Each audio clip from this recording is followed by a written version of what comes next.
When you're working with management teams, from the perspective of the management team, it can be a semi-horrifying idea to have a bunch of venture capitalists coming in.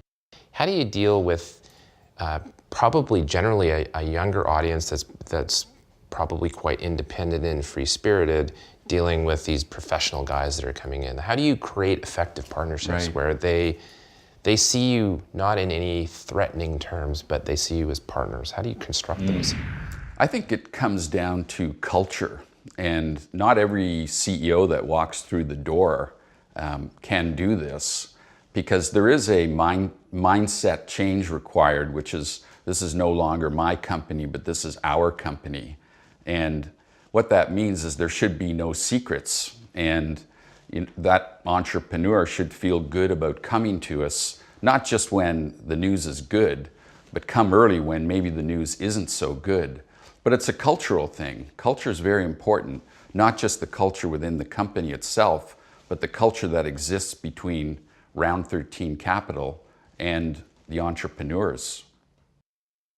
So the source of your culture really is the two of you and the partnership that you have. Can you comment a little bit about what really works about your partnership and how you've tapped into that when you partner with your management teams?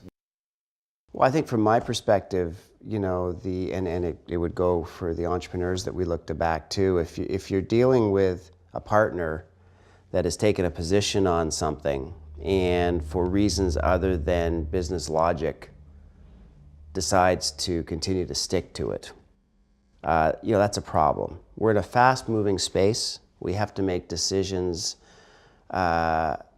sometimes relatively quickly. The more time we take to be thorough on something, good to be thorough, but it means we're not getting to a whole pile of other things, right? So we need to have an environment where we can say what's on our mind. Somebody has enough introspection around the table to say words like, gee, I never thought of that, good point, or I was wrong about that, I take it back, or I have to go do more work. You know, I didn't look at it from that angle. That requires a certain type of personality. It usually involves leaving your ego at the door, often used expression, but you know, it's used a lot because it's relevant.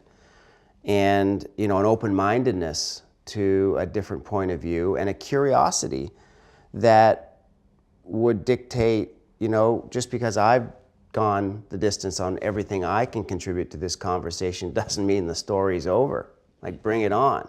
And I think we work well together because, you know, we don't mind saying that we fucked up or we're wrong or things didn't go well or, you know, I didn't know that, good point. And that extends to our other partners as well. I mean, I think we've built a team where, by and large, we can have the hard discussion, right? We can have the discussion that is in search of the truth, right? Rather than the discussion that is trying to figure out why a person is stuck on an issue when all the logic would seem to suggest the answer is a different one. That is a complete waste of time.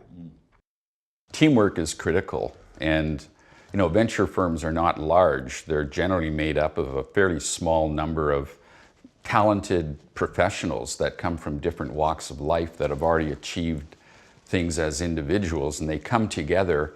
But because it's small, at times it's all hands on deck.